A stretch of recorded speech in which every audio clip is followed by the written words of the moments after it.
Thank you so much, Ken. Thank you for having me and for putting this paper in the program, and thank you, Sam, for discussing it. I'm excited to present work that I have with Andre Fratkin and Tessa Relin, who are both colleagues in Boston. So, okay. Now yes. Just gotta click on the slides. Oh, I see.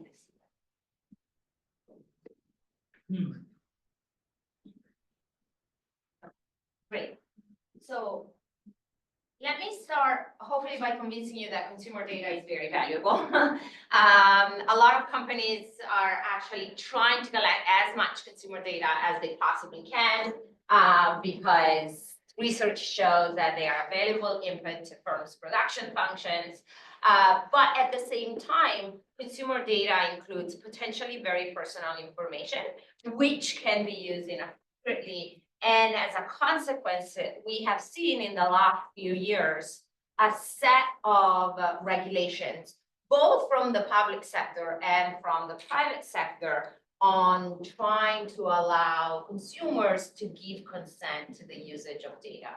So some of the public initiatives for data collection, for data consent come from Europe and California, the GDPR and CCPA. And then we also have corporate privacy efforts like Google Privacy Sandbox, which is now defunct, and the Apple track transparency policy.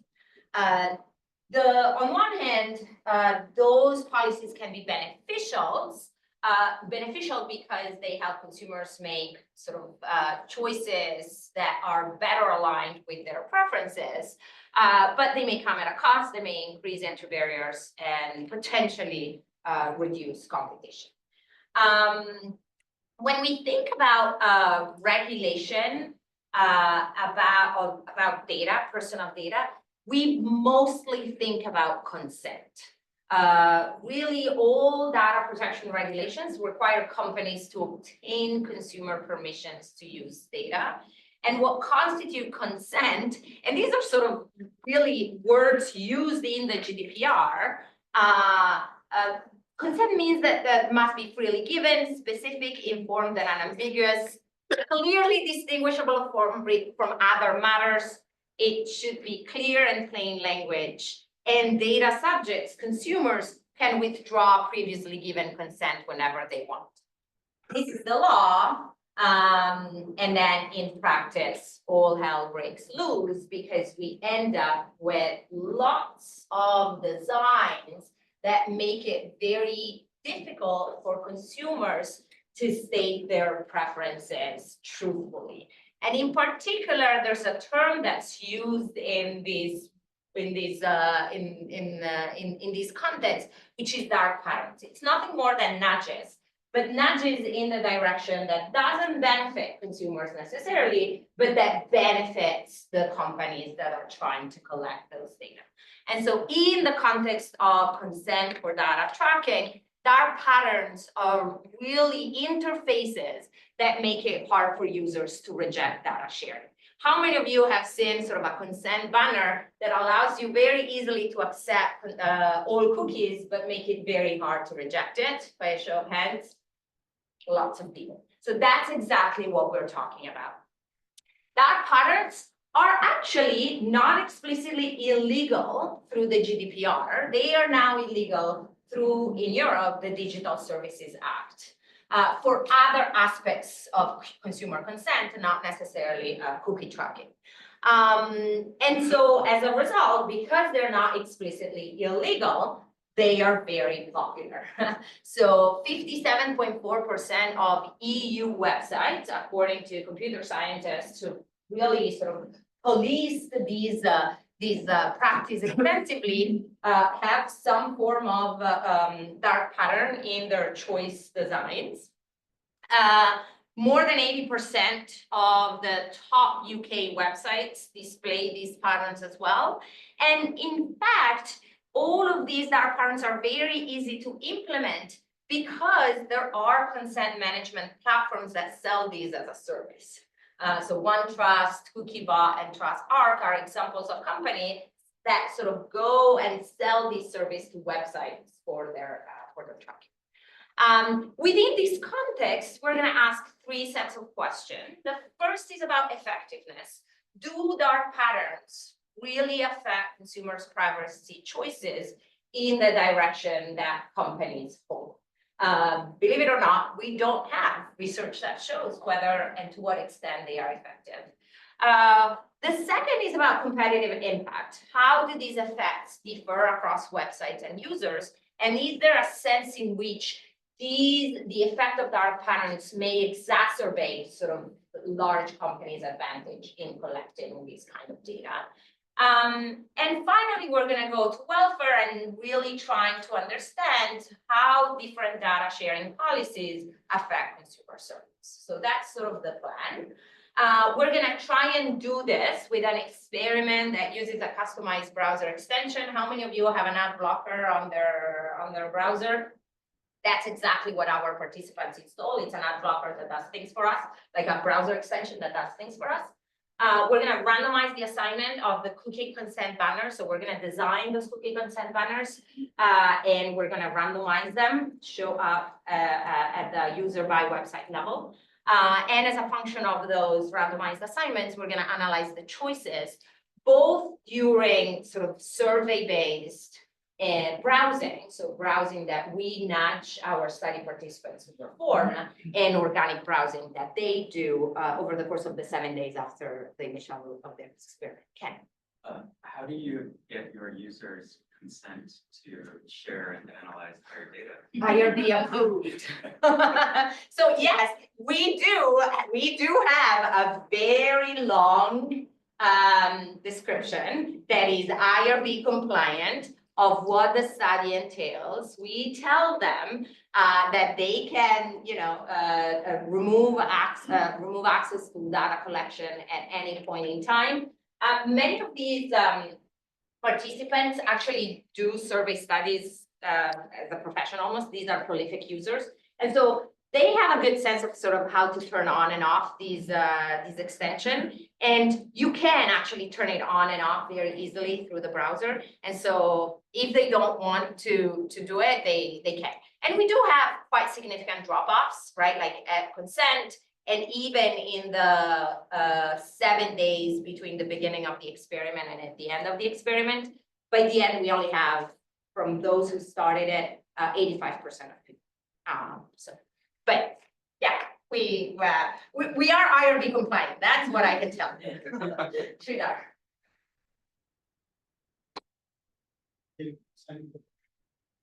Yeah. Yes, and I'll show you exactly what we're manipulating. We're not doing all possible designs. We're keeping something fixed, and within that, we're removing certain options, reordering other options, and I'll show you exactly what we do. So you'll see the patterns. Okay, and then at the very end, I'm going to show you a structural model of consumer data sharing choices that can help us figure out, like, is the GDPR norm the best one? Is the EU norm the best one? Is a browser level decision the best one? And so on. In terms of findings, sort of just as a preview, we actually have fairly large effects of hiding options, so that reject all being removed, reject all cookies being removed from the main consent banner is very effective at driving accept rates.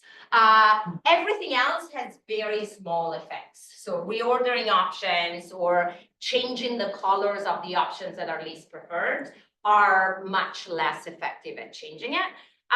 There's a margin of substitution that is very, very important, which is closing the window without making an active choice. So if you see a cookie consent banner, oftentimes you can close the window, like you can X out. That is a very large margin of substitution that we need to keep into account, because what that means is that the default upon closing the window is what really matters for consumers. The effects are, there's a very large user level heterogeneity, but the effects of dark patterns do not vary at all across site popularity. And so in a sense, it's not the case that a company like, Google or Facebook has an advantage in using certain dark patterns because they're more effective for that one compared to a smaller company. They are effective across the board. You had another question? Yes. If I close the window without making. Yeah. Default itself is enough for them. The default itself in the European Union is accepting only essential cookies. Only essential cookies. In the US, it's not. In the US, it tends to be accept everything. And so we need to start thinking very concretely about what that means. And you will see that consumers have very different beliefs over what that closing window means. They don't have, realistic beliefs over what that. Yep. And I think about this as just being like a really binary choice of like, I want cookies or I don't, because I've never heard of anyone being like, oh, this particular use, I click yes. Yeah, so I'll show you that we actually allow for a more discrete choice where we sort of think about various types of cookies by functionality. There's a very small share of people who discern across different cookie types, very, very, very small. And of those, the cookies that they reject the most are the targeted advertising. So the use for targeted Useful advertising. one. Exactly, but again, it's a very minor slice, you'll see. And so we should be thinking about a very binary choice, or at least consumers think of it as a very binary choice. Finally, the optimal banner design increases welfare by approximately 11%. That optimal banner design is not the European norm nor the US norm. It's one that sort of removes effectively a lot of the dark patterns with a default that turns out to be accept all, because most people like to accept cookies, or at least show that they want to accept cookies. Even better though are privacy controls at the browser level. Those are not going to allow consumers to make choices separately for each individual website, but they're going to have they're going to save a ton of time in sort of not making the choice for every single website. And that's a huge saving that affects welfare. Okay, let me tell you how we do this. We're going to use a browser extension and a cloud server infrastructure that really can manipulate your browsing experience. And in the context of this study, the manipulation of your browsing experience is twofold. We remove the organic, whenever it appears, the organic consent banner, so the one that the website would push onto you so that they can choose, so that you can choose choices around cookie tracking. We remove that, and instead we show a cookie consent banner of our design, and it looks like this. And then to Sridhar's question, we manipulate the various types of choices that you have on that banner. We're going to track your browsing behavior, and we track two things of your browsing behavior in this specific context. We track the choices that you make for these on this banner and the websites that you visit. And then actually, the Cookie Manager browser extension allows us to have you fill out surveys so that we can actually understand what kind of decisions you're making, what kind of reasoning you're doing as you make the decisions to be tracked or not. Yeah. Can you tell us what are the consequences for consumers if they accept all versus they reject all? Yeah. I know that there are some websites, I'm thinking about Italian news website, that if you don't accept, the other option is actually have to pay the subscription. Yeah. So these are US websites, so it's not like that option doesn't exist in the US yet. And it's actually debatable whether it's legal in Europe as well, because I think the Digital Services Act has made it a bit debatable. That doesn't happen here. These are US consumers. They tend to visit US websites. So if they're rejected, it doesn't get. So whenever possible, we really use the sort of open source rules from browser extension like Consent-O-Matic to try and enforce the choices that users make by basically acting on the organic pop-up. Okay, doesn't exist every time, because again, these are US websites. And so for some US websites, you never get the choice, like they are just automatically accepting, tracking everything they want. But so that's what they know, and that's what we do. Does that help? Okay. All right. Now, So in the case where the Yeah. organic pop-up doesn't exist, Mhm. so they are violating the law in California, for example. It's a good question. We have now done this. I would assume that in California, they would be violating the law, but in the rest of the US, there's no law that requires it. And we have not, because this is not a study, a lot of the computer science literature, I don't have slides on the literature, but a lot of the computer science literature on dark patterns is like basically the police arm of the of the regulatory body, where they go and say, does this banner breaks the law? Does this banner not break the law, et cetera, et cetera? We're not looking at that in our context. We could see whether, you know, different IP addresses located in California have a disproportionate set of banners. Okay. We recruit people through Prolific. They have to be US based, then use Chrome, the Chrome browser to browse the internet. They install the extension, they clear their cookies, and as part of the initial intake, upon consent to participate in the study, they visit 20 websites. We chose those 20 websites so that we have choices across all of our users for all of those 20 websites. It's a set of different types of browsing, right? Online, news, e-commerce, entertainment, social media, and search.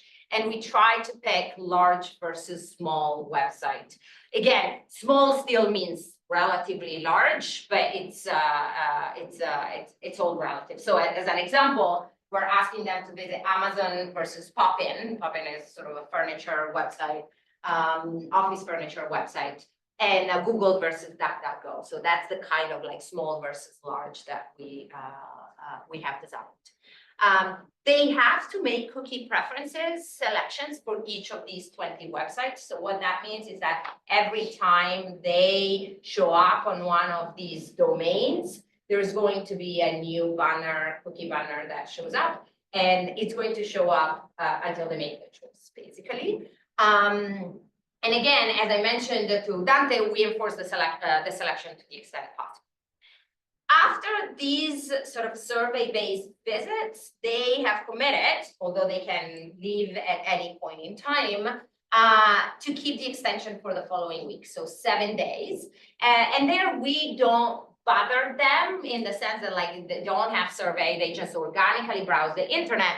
What happens is that we are actually going to, every now and then, pop up one of these consent banners, not for every new domain, because it's really annoying, but we pop up a new consent banner every, at most, 10 minutes of browsing, right? And we only pop it up if it's a new domain on which you haven't made a choice yet, okay? Now, every 10 minutes for half of our users, every 6 minutes for half of our users. I'm not going to talk about these randomization or the results of these randomization in the rest of the talk, but this was to sort of try and understand whether there's choice fatigue, whether the consumers who see the pop-up much more often are going to make different choices compared to those that see the pop-up less often. Turns out they actually make very similar choices.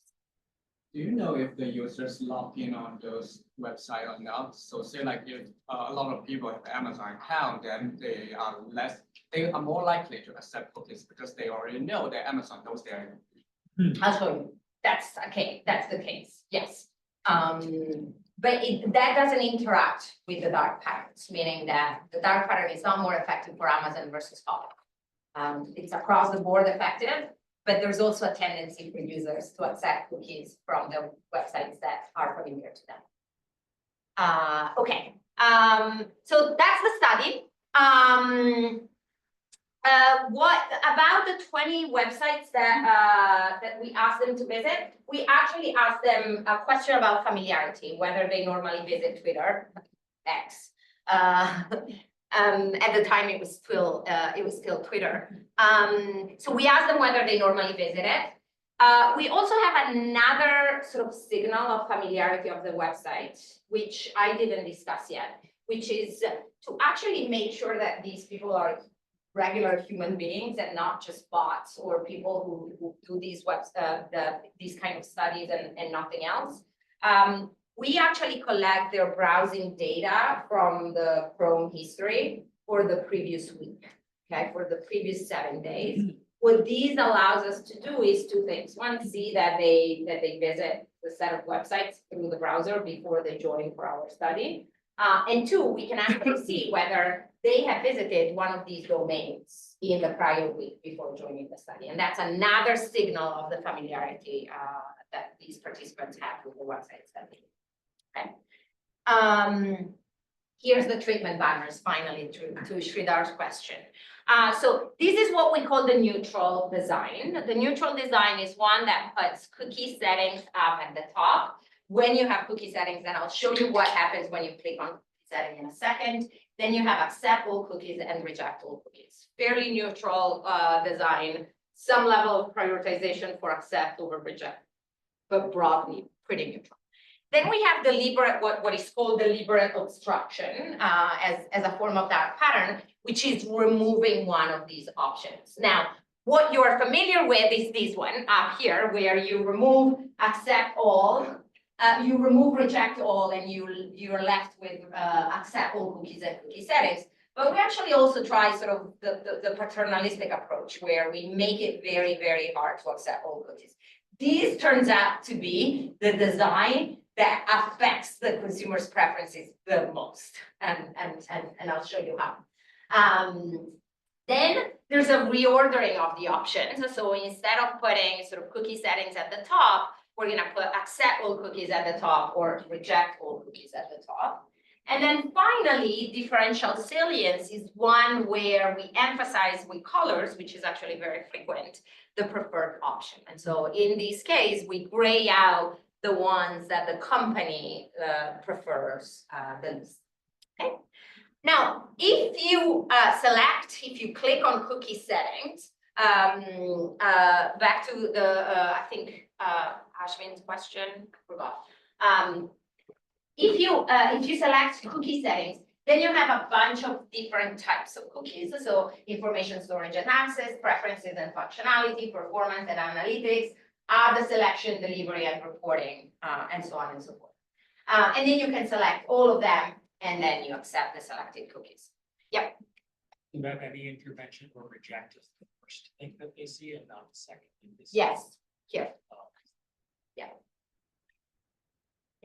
You don't have any variants on, except again necessary, essential cookies, which is very common. So effectively, the reject all cookies is accepting only essential, right? Because and there's very different phrasing, right? And we didn't experiment on the phrasing of that reject all cookies. It's a matter of what consumers see when they see that label. Some may want certain cookies in there just to facilitate interaction with the website. So even though effectively reject is necessary cookies in there. Yeah.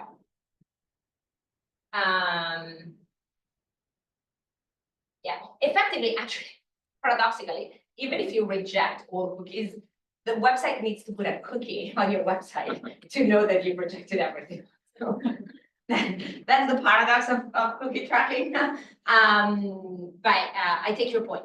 The accept is very easy because you sort of accept all cookies and that's it. Reject all cookies, there's a lot of different ways in which companies have phrased that option.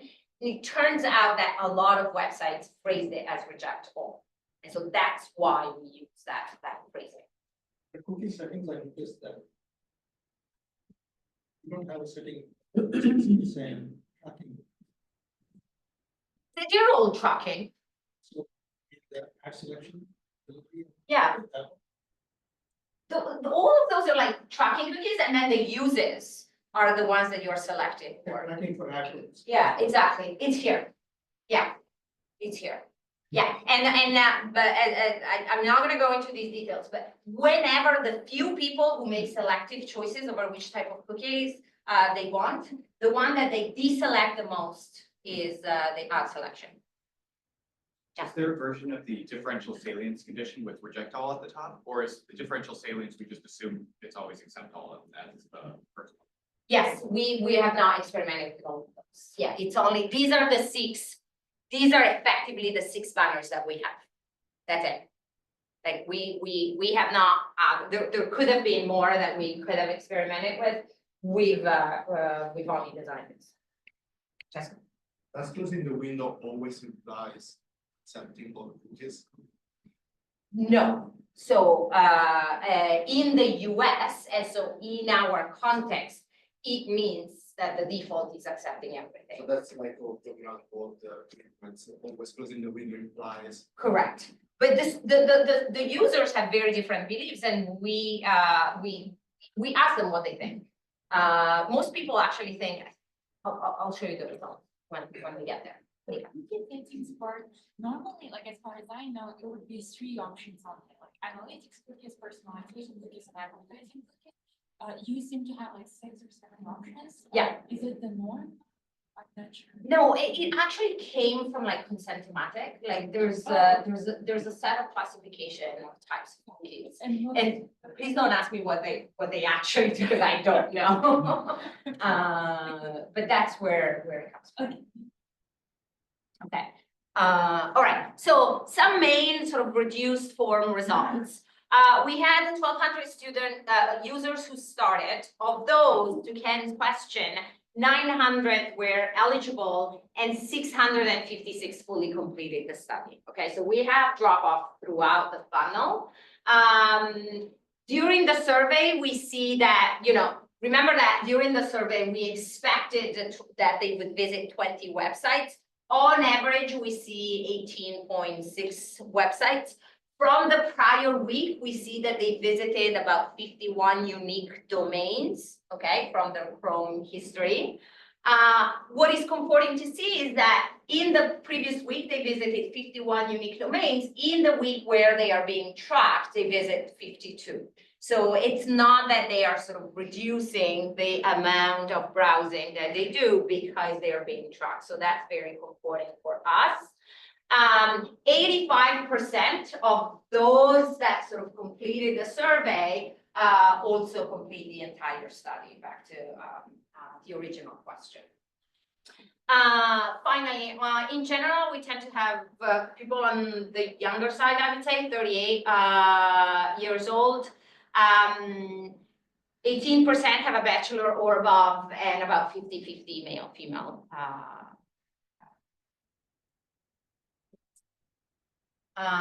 Finally, on average, we have 53% accept all. Okay, again, across all users, across all designs, 53% accept all. A very large share of closing the window without making an active choice, 28%, and about 15% rejecting all. That's sort of on average across all users, all choices that they make as they browse throughout our study.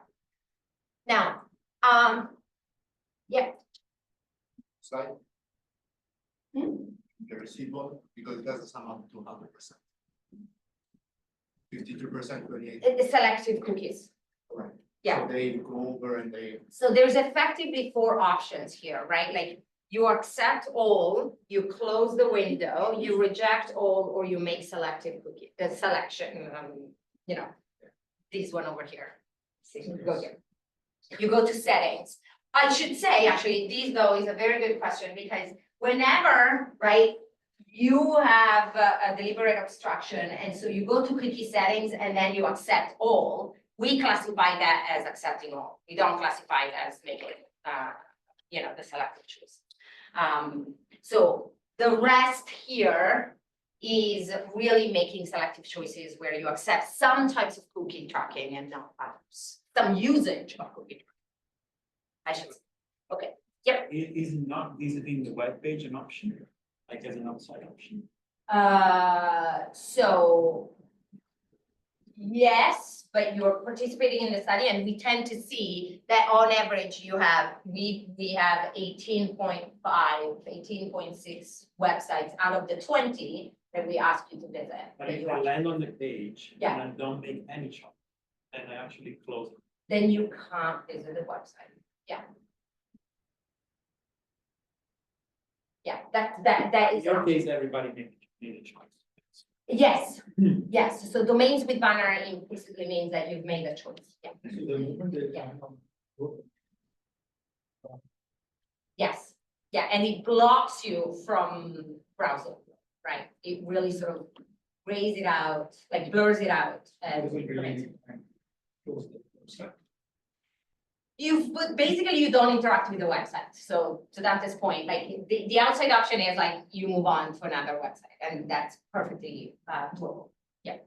Yeah. Do you have some sense for what, like, in the general population, people even accept cookies when given a sort of fair choice? Because I guess I worry a little bit that these are people who are specifically selected to be people who are willing to literally accept money for you to look at their browsing history. And so that's sort of exactly sampled to be the type of people who would be willing to accept this. Yeah. And so even if you are a bit skeptical and I take your point about the levels, I think the relative decisions are the ones that we care about. But the levels may be highly And selective. maybe the levels are totally the same. I guess I just don't have no prior about I- this. I always hit reject. I Okay, just don't know what it, I didn't think anybody else hit accept, so I. Yeah, yeah. I No, I think Andre and Tesari know this better than I do, but I think they actually have some information about the overall acceptance rate in the broader population. And if anything, it may be higher than this, but don't quote me on this, like, ask my daughters. I really don't remember, Oh, like, yeah, don't I quote me on this. But yeah, on average, this is what we see. So on average, actually accept all is quite frequent, right? And it is more frequent in the survey than in the organic behavior, okay? It's a 66% in the survey, 60% in organic visits. These tiny slice is the accept some cookie tracking and not others, okay? Yeah, Yeah, do we have a measure about people's belief of the choice they are making are actually something that website is doing? Especially in the group of like frequent pop-ups. For example, if I'm making choices, whether I think the website is actually is following my choices, right? Actually, I select accept or actually platform do whatever they want. I mean, I'm just wondering how those choices translate to true people's preference about. yeah. So I think it's pretty clear that these banners come from us, right? Like they're not coming from the website because you have these like cookie design, it's uniform across websites. They know they've signed up for a study about cookie tracking and preferences. So they know pretty well that that banner comes from us. And if they have read that IRB consent description, we tell them that wherever possible, we enforce their choice. Now, we did not ask them, do you believe us? But that's sort of where our design stands. Your question is very valid in the real world, right? Like when we make these choices, what kind of beliefs do we have over what the website does when we make those choices? And to that, I don't have an answer. We've got about 10 minutes. of Sorry. Coordination. I propose we let Chiara get through the results. Thank you. Yeah, I can be as quick or as fast as, or as slow as needed. But okay, so in general, acceptable is pretty frequent, more on the survey, less on the organic. And what is interesting is that as somebody already hinted at, acceptable is way more, it tends to be slightly more frequent, not way more frequent, from 60% to 80% with familiar sites, okay? Both based on whether you visit it frequently and based on the domain rank of the website taken from outside sources. The higher the rank, so the more popular a website is, the more likely people are to accept those cookies. Okay, having said that, then there's not differential effect of dark patterns across these different popularity levels. Now, closing window is actually a pretty large margin of substitution. Not so much in the survey, because I think we get their attention sort of at least during the survey. So they are making choices because they feel like they are participating in a study. But in the organic browsing part of the study, 23% of the organic visits lead to closing the window and not making an active choice. There's a lot of beliefs about what closing the windows means, with actually over 60% of people thinking that they are rejecting all the cookies. That's not true in the US. That is absolutely not true in the US, and these are US participants. About 30%, close to 30%, they think correctly that all the cookies are going to be accepted. And there's a remaining margin that has other beliefs. Sometimes they just say, I have no idea what closing window means. And so we'll take that into account. Now, back to the point of, are these people just more willing to accept cookies in general? There tends to be here signals that they are making choices that are correlated, like that make sense in terms of the type of websites that they visit. So for example, in the organic, we didn't ask them, but in the organic phase, some of them do visit adult websites, and in those contexts, they are actually much less likely to accept cookie tracking, like 20 percentage points less likely to accept cookie tracking, showing that there may be some, some relative preference for cookie tracking for some websites and not others. Political and government websites are also less likely to receive acceptances. But again, the margin of substitution tends to be closing the window more than reject all. This, like, if all you want to gather from this is like, we need to really set a clear default for what closing window is, because people don't want to make that choice. Now, looking at the various types of dark patterns, this is our neutral setting accept all and reject all. That's how we define sort of the neutral setting. And then as we add, as we look at the choices for other banners, the most effective at driving adoption of cookie tracking, acceptance of cookie tracking, is the one where you remove the reject all from the banner. You see it increases by about 10 percentage points. Now, what happens to the other types of dark patterns? You don't see a lot of differences in the choices that they make. So the one that leads after the deliberate obstruction that leads to higher acceptance rates is the one where accept is in blue and everything else is sort of grayed out, not surprisingly. And then you have accept at the top, reject at the top, and the neutral setting. They're pretty similar here. The one that's interesting is the one where we remove the ability to accept settings. This is where sort of we force people to reject a lot, and you see these, pink line really increasing, right? You cannot accept cookies, so a lot of people sort of end up rejecting them. But there's a really big substitution towards the closing the window, which tells us that there's a lot of people who really don't want the choices that are left in the banner. Yeah. Or the threat for accept all is missing, Mm-hmm. but for reject all is missing. When you put reject all at the top, Yes, it doesn't seem to get a lot of shit. absolutely. Yeah. So we haven't clearly on why that is happening. I think all of these, I should say, like eventually in the because we have a lot of banners, everything here is significant, but the magnitudes are very, very similar here, right? Really, the magnitudes of the options are very, very similar. So I would basically conclude that the only very effective dark pattern is hiding the option you don't like behind an additional click. It's one additional click, not more, but it's enough. So that's how I sort of interpret these results. Order effects are not that big. Yeah, exactly. So is the belief about like what happens after It's not different depending on the condition, it's all accept all, but the beliefs are different. Yeah, Like, beliefs of yes. what? Depending on. Yes, so the selection of people who close windows across these treatment conditions are different, right? And here, there's a higher percent of people who think that closing the window means accept cookies. Yes, yes, so that closing window is correlated with your beliefs, absolutely.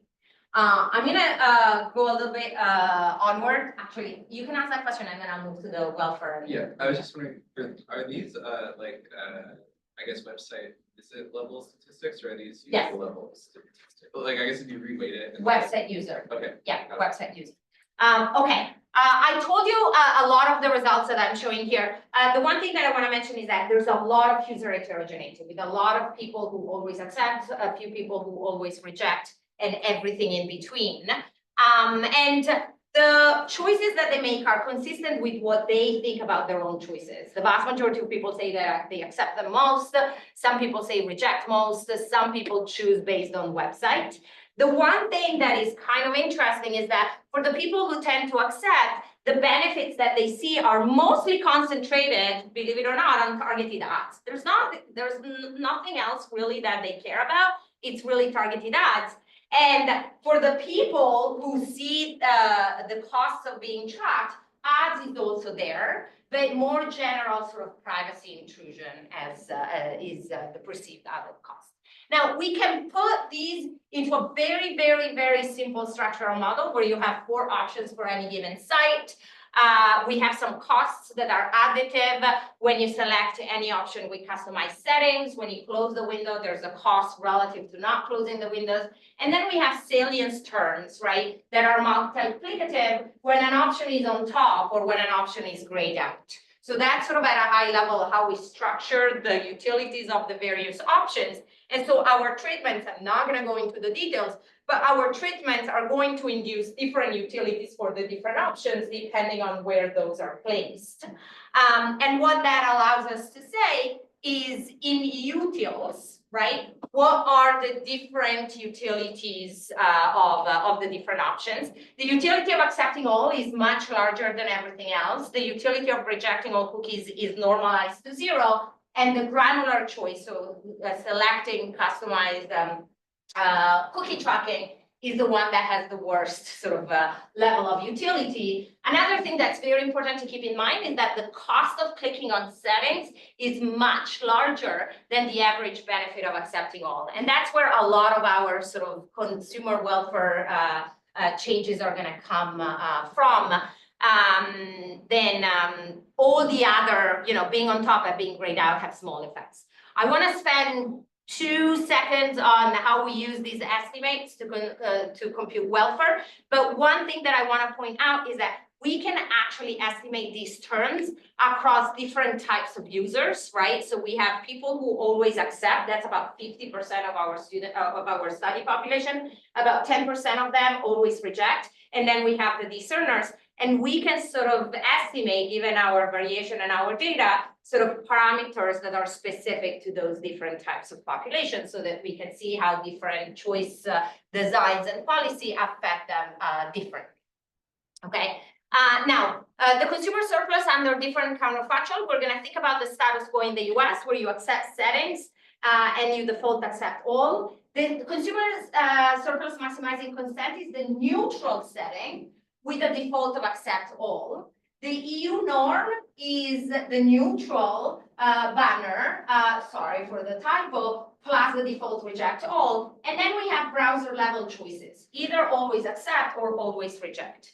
Now, you will see the key challenge is transforming our utils into dollars, and we're gonna do that taking into account that on average, it takes 2.3 seconds per domain to click settings and 7.43 seconds per domain to make a choice on the banner. And we're gonna take the median wage of $20 to interpret everything and scale everything from utils to dollars. What that gives us is that basically that 11% increase in consumer welfare comes from here. The status quo in the US is this one. The consumer surplus maximizing banner is this one, and these are $3 per user per week, $3.55 per user per week. What you're gonna see is that actually the EU norm is actually not the best solution. On average, it's better than the US, but not by much. And what is really dominating is going to be the browser level choice. The browser level choices are gonna lead to very high consumer welfare for people who always accept, are gonna lead to high consumer welfare for people who always reject, because they are gonna fall here. And the people who are discerners, those are gonna be that are not going to benefit a lot, but they are going to be defaulted. They're gonna choose to accept all cookies, but at least they're gonna save the time in terms of choice saved. Okay. This seems to be really aligned with our study participants who really tell us that they prefer browser level choices. Like they just tell us across the board, they think that's somewhat better, or much better than the manual choice. And so I'm just gonna leave it to these slides so that some can start the discussion. Sorry for going a little bit more.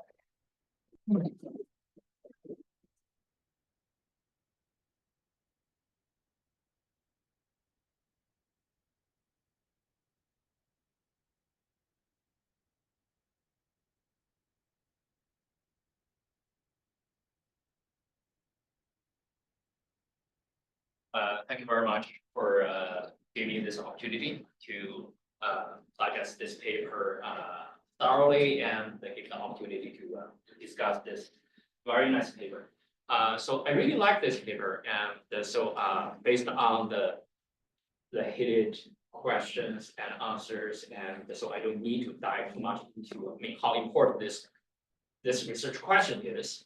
And so there are a lot of welfare implications, policy implications, and in the background. And so the second thing that I really like about this paper is the experiment setup.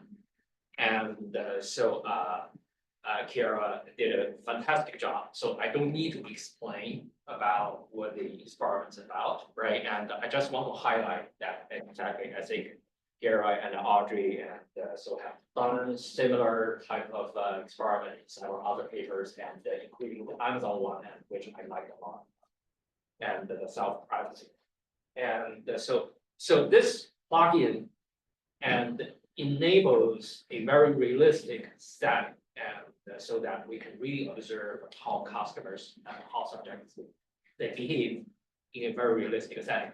And so and then well-designed randomization, and also there's this 2 stages and randomization, right? And the survey stage, organic browsing stage. And so there are several, so while I was reading this paper, and I scribbled down some questions, and so which resonated to some of the questions that the audience asked.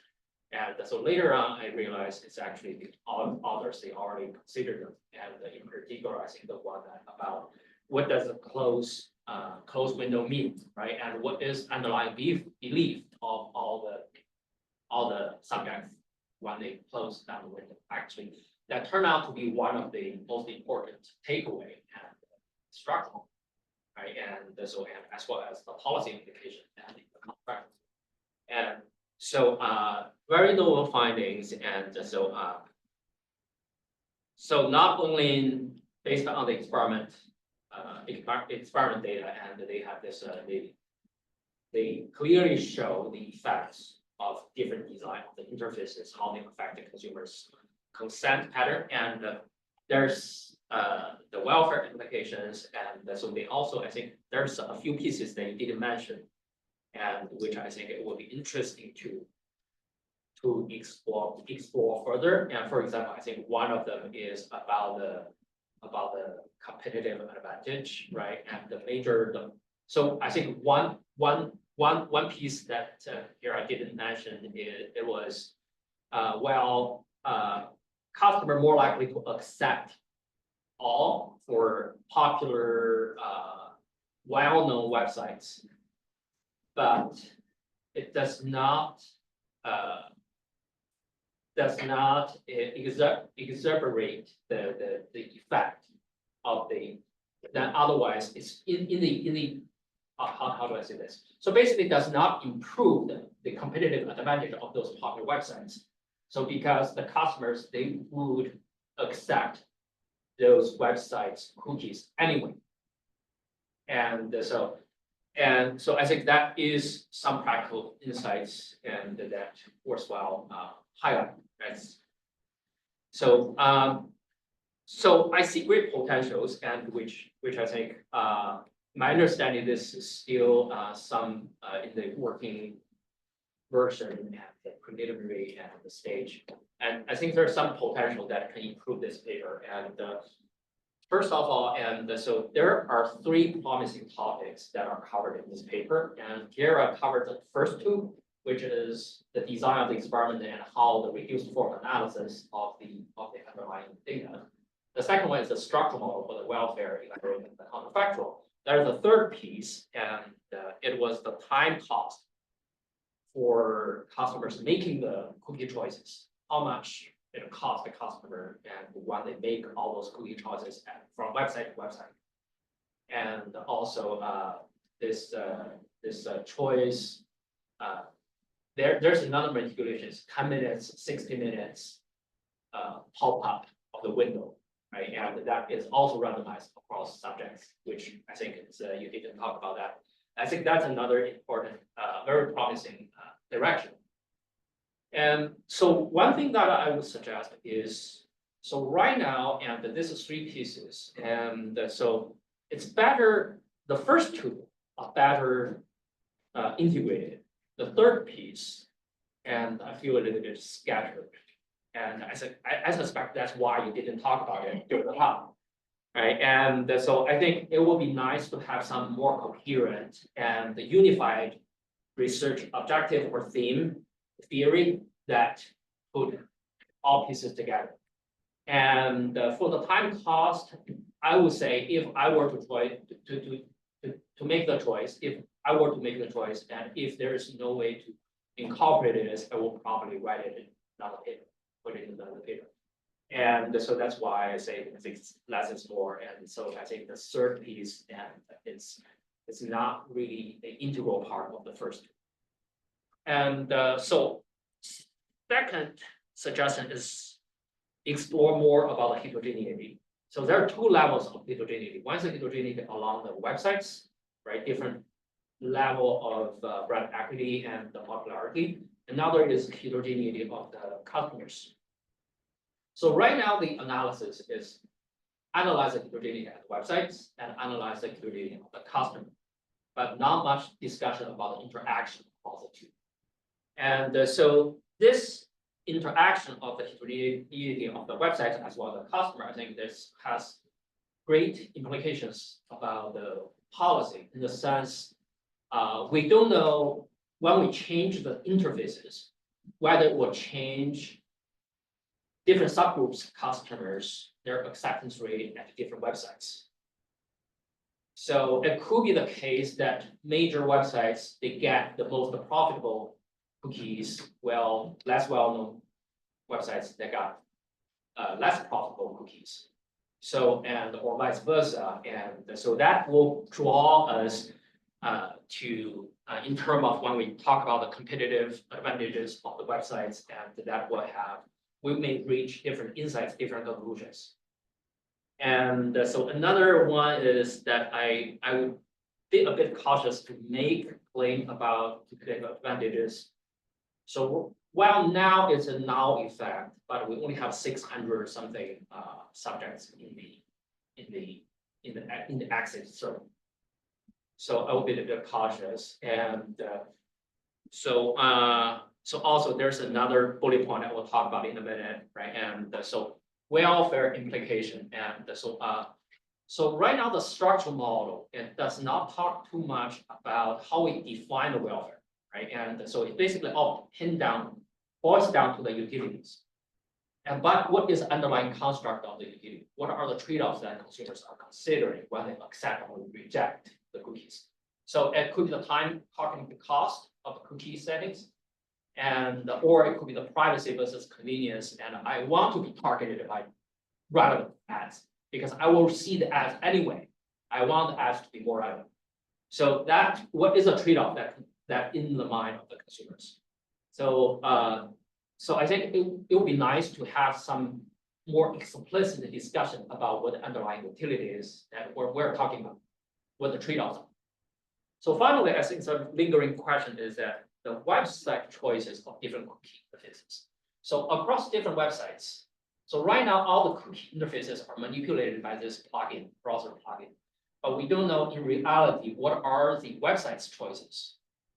And I think those data can potentially scraping websites and potentially we can get.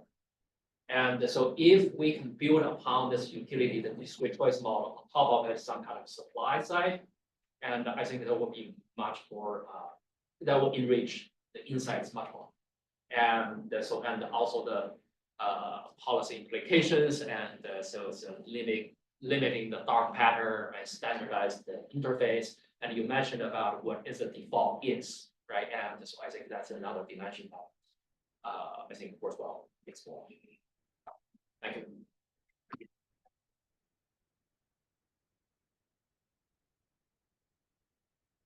So thank you so much. I think for Song, thank you for telling us basically what we thought, given the presentation that I gave, was a little bit of a side result, which is effectively what we've done in the organic part of the study was having more or less frequent pop-ups for two different sets of study participants. Because the hypothesis that we had was for the more frequent pop-up participants, we would have expected a higher likelihood of closing the window and not making an active choice. So that was sort of the hypothesis that we had, and that's why we designed it that way. That turned out not to be the case, and not because of statistical power or anything like that. Like, we just didn't have, we had a very precisely estimated null result. But what was interesting to see is that over time, just as time goes by, our participants are much less likely to make active choices and closing the window. And these occurs across the two groups of participants. So I didn't go into the details, but when we look at sort of the utility of closing the window, that has a time component where the cost sort of that utility relative to the utilities of accepting foods, et cetera, changes and becomes more attractive, right? Relative to making an active choice. And we think that is actually consistent with some of the survey answers that our participants gave us, which speaks to another one of your questions, like, why are they making the choices they are making? Like, do they care about convenience, et cetera, et cetera? And it feels like they really care about convenience, right? Like, when we ask them, how do you feel about the cookie consent binders? Most of the people say something I have to deal with before doing what I want. And so it's really not a choice that they feel empowered that they get to make, but rather a tax that they have to incur every time they visit our website. And that becomes more of a tax as time goes by. And so it becomes even more important to think about counterfactuals that set defaults, but also allow for cookie browser, like browser level choices.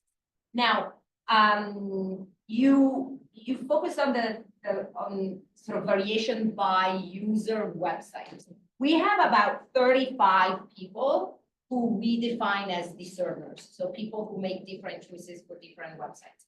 We haven't done an analysis of whether, clearly for adult websites, they tend to make a different choice than for news sites, but we could incorporate in our counterfactual, say, a browser level decision that is by website type. So certain websites, you accept cookies, other websites, you don't accept cookies, and see what happens. So that is definitely something could add. Anything else? I probably missed something, but thank you so much for.